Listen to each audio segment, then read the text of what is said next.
इस पूरे जंगी माहौल में दो अहम मुलाकातें रिपोर्ट हुई हैं। एक सुप्रीम कोर्ट में चीफ जस्टिस की, दूसरी पार्लियामेंट में महमूद अचकज़ई की। यानी हुकूमत और अपोजिशन के दरमियान इस मौजूदा सूरत हाल में पहला बाज़ाब्ता राब्ता हुआ है।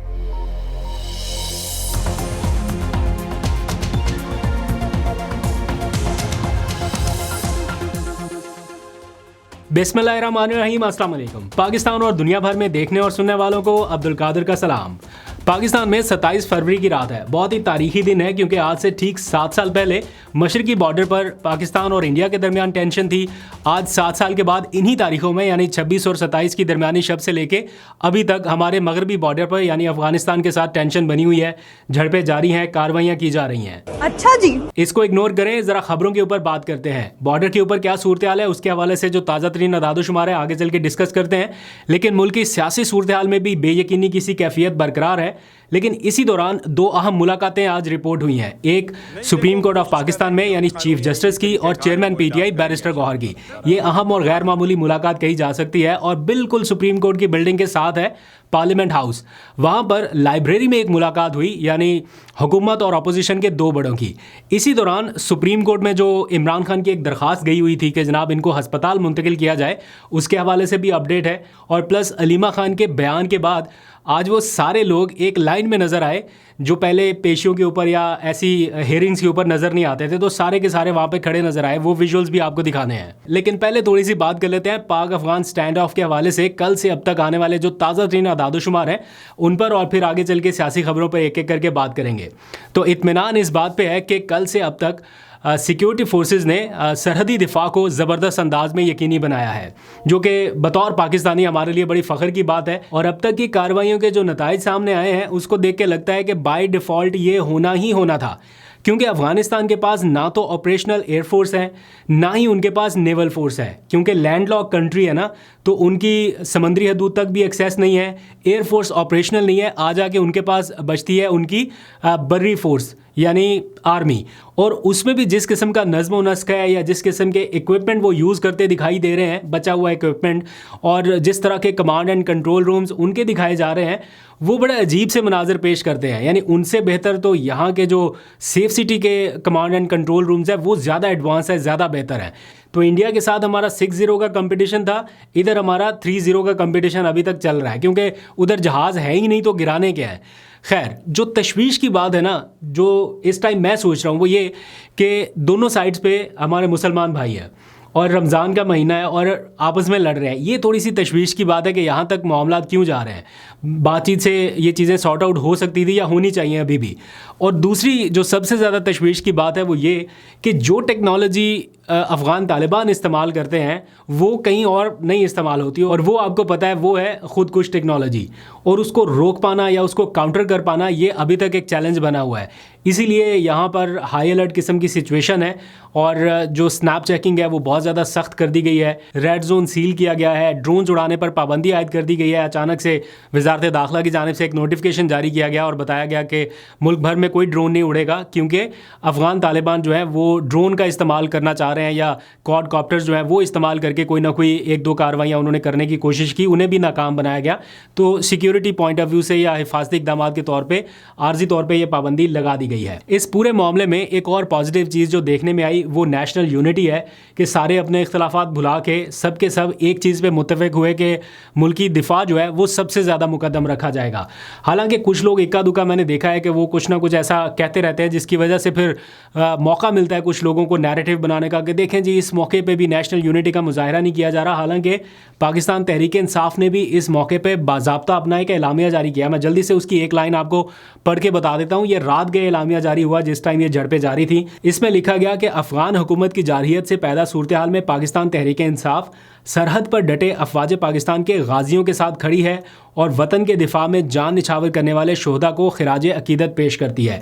ये बड़ा वाज़े और क्लियर मौक़िफ़ था। फिर भी मैं देख रहा हूँ कि कुछ लोग जिन्होंने कसम उठाई हुई है कि भाई इनके ऊपर तनकीद करनी ही करनी है, वो कोई एक आध कोई ट्वीट उठाएंगे जो किसी गैर जिम्मेदार से शख्स ने कहीं की होगी, जिसका पीटीआई से कोई ताल्लुक नहीं है, जिसका कोई अता पता नहीं है, बस उस ट्वीट को जवाब बना के कहेंगे वो हो देखें जी पीटीआई इस मौके पर भी सियासत कर रही है और ये कर रही है, जबकि उनका ऑफिशियल एलामिया है और आज डीजी आईएसपीआर ने भी इसकी तारीफ़ की कि सारे लोग जो हैं यूनानिमसली वो इस मौके पे नेशनल यूनिटी का मुजाहरा करते दिखाई दिए। और जहाँ तक बात है नैरेटिव की, तो वो आपको पता है कि कैसे बनता है। आजकल तो नैरेटिव के नाम पे बड़ा क्रिंज किस्म का कंटेंट भी देखने में आ रहा है और कंपटीशन बड़ा हाई है। अब तो चाहत फ़तेह अली खान भी इस कंपटीशन में आ गए हैं और कुछ लोग स्पैरो को भी रिकमेंड कर रहे हैं कि उसकी खिदमत भी हासिल की जा सकती है। बहरहाल आगे बढ़ते हैं। अब आ जाइए ज़रा सियासी मामलात के ऊपर बात करते हैं। ये जो कुछ भी एक्सटर्नल हालात चल रहे हैं ना, आस पास दाएं बाएं, कभी इधर हो जाता है कभी इधर, ये कहीं ना कहीं पाकिस्तान में जो अपनी सियासी अदम इस्तेहकाम है ना, ये जब तक हाउस इन ऑर्डर नहीं आ जाता कुछ ना कुछ इश्यूज़ रहेंगे। तो इसलिए बड़ा ज़रूरी है कि पाकिस्तान के सियासी मामलात को बेहतर किया जाए।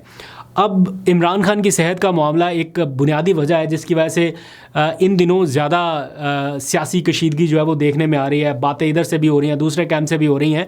तो आज सुप्रीम कोर्ट में इमरान खान के हवाले से एक ऐसी पेशरफ्त हुई जिससे कुछ लोग मायूस दिखाई दिए। वो ये कि पीटीआई ने एक दरख्वास्त दायर की थी सुप्रीम कोर्ट में कि इमरान खान को हस्पताल मुंतकिल किया जाए।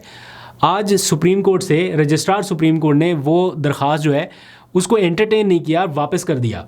उसकी वजह क्या बताई कि आप मुनासिब फोरम से रजू करें, यानी लाहौर हाई कोर्ट में चले जाएं, जहां पर पहले से दरखास्तें पेंडिंग है वहां पर जाएं, या तो सुप्रीम कोर्ट डायरेक्ट कर देती लाहौर हाई कोर्ट को कि इनकी दरख्वास्त सुन के इतने दिनों में फ़ैसला करें, क्योंकि हंगामी नौयत का मामला है ना, वो भी नहीं हुआ, दरख्वास्त भी एंटरटेन नहीं हुई। पहले वकला जाते रहे मिलने के लिए तो कहा गया कि दरख्वास्त दे दें, दरख्वास्त दे दी तो कहा गया अगली हेयरिंग की दरख्वास्त दे दें। जब वो भी हो गया तो फिर दरख्वास्त को कहा गया कि एंटरटेन नहीं कर सकते। तो ये पीटीआई के कैंप में एक मायूसी इस वजह से ज़रूर पाई जा रही है।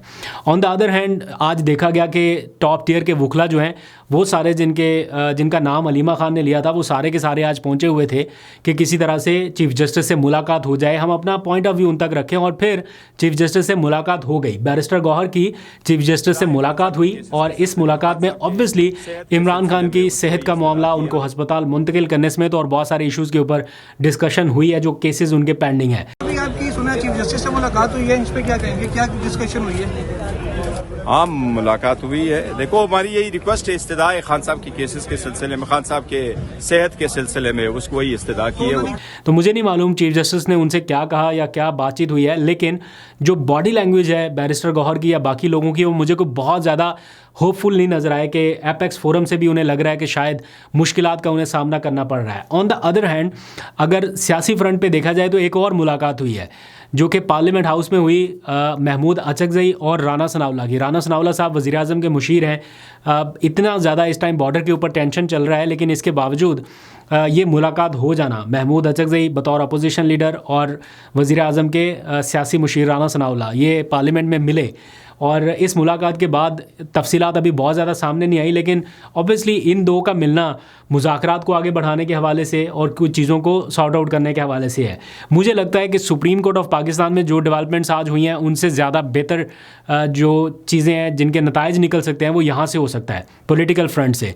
और उसके बाद फिर जब सहाफ़ियों ने सवालात पूछे उनसे, महमूद अचकज़ई से, कि आपसे मुलाकात हुई है तो बताइए कि इसमें से क्या निकला, तो जिसने मुलाकात की उन्होंने उसी का नाम लेके कहा कि राना सनाउल्लाह जिंदाबाद। राना सनाउल्लाह ने आपके बयान का बड़ा मुस्बत जवाब दिया। राना सनाउल्लाह ने कहा मुज़ाकरात के लिए तैयार हैं, आपके जवाब पे तो ऐसा लग रहा है कि कुछ पॉजिटिविटी शायद हुई है। इसको डिग आउट करेंगे और ज़रा जानने की कोशिश करेंगे कि क्या इसमें तय पाया या क्या हुई, लेकिन बहुत देर से ये पेंडिंग मुलाकात थी, ये हो गई। और अब मेरा ख्याल है कि महमूद अचकज़ई और वज़ीर आज़म शहबाज शरीफ की मुलाकात हो सकती है, क्योंकि राना सनाउल्लाह यही चाहते हैं कि महमूद अचकज़ई एक बार वज़ीर आज़म से मिल लें और फिर आगे चीज़ों को बढ़ाया जाए। तो अल्लाह करे इसमें से कुछ पॉजिटिव डेवलपमेंट्स हमें सुनने को और देखने को मिले और बहुत जल्द देखने को मिले। आगे बढ़ते हैं। एक और अहम मार्का कल होने जा रहा है और वो है लाहौर हाई कोर्ट बार के कुछ इंतखाबात, जिनमें बहुत सारे उम्मीदवार मद्दे मुकाबले हैं। और इस बार पहली मरतबा पाकिस्तान तहरीक इंसाफ ने बराह रास्त अपना उम्मीदवार मैदान में उतारा है, यानी किसी प्रोफेशनल ग्रुप से या किसी इंडिपेंडेंट ग्रुप से नहीं, पीटीआई का अपना उम्मीदवार।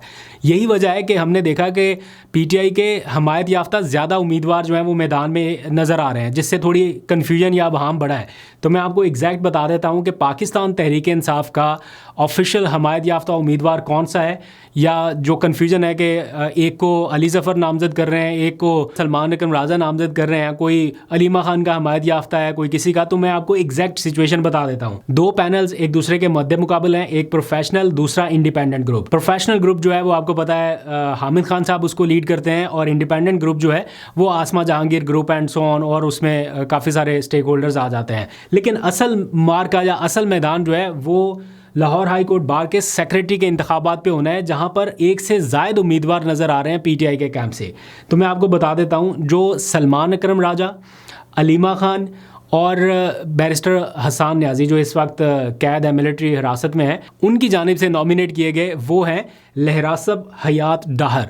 ये मुतफ़िका कैंडिडेट हैं, यानी पाकिस्तान तहरीक इंसाफ के बैक्ड कैंडिडेट, जिन्हें बराह रास्त नॉमिनेट किया गया है, क्योंकि इनके कैंप में ये राय पाई जा रही है कि अब वकला में से भी वो लोग आगे लेके आए जाएँ जो कुछ कर सकते हैं या जो पार्टी के लिए कुछ कर सकते हैं, बजाय इसके कि बड़े बड़े नाम और साइड पे होकर खामोशी से बैठ जाएं। तो इसलिए एक से ज़्यादा नाम आपको नज़र आ रहे हैं, लेकिन जो ऑफिशियल नाम जिसे मैंने चेक किया है पीटीआई की जानिब से जिसे बैक किया जा रहा है वो लहरासब हयात डाहर साहब हैं, जिनको सलमान अकरम राजा ने भी नॉमिनेट किया। सलमान अकरम राजा इज़ इक्वल समझ लें कि अलीमा खान। एक और नाम भी इसमें देखने में सुनने में आ रहा है, राय मोहम्मद अली, वो भी पीटीआई के पुराने साथी हैं, वकील हैं, यंग है, उनको बैरिस्टर अली ज़फ़र जो हैं वो सपोर्ट कर रहे हैं, लेकिन वो ऑफिशियल पीटीआई के बैक्ड कैंडिडेट नहीं है।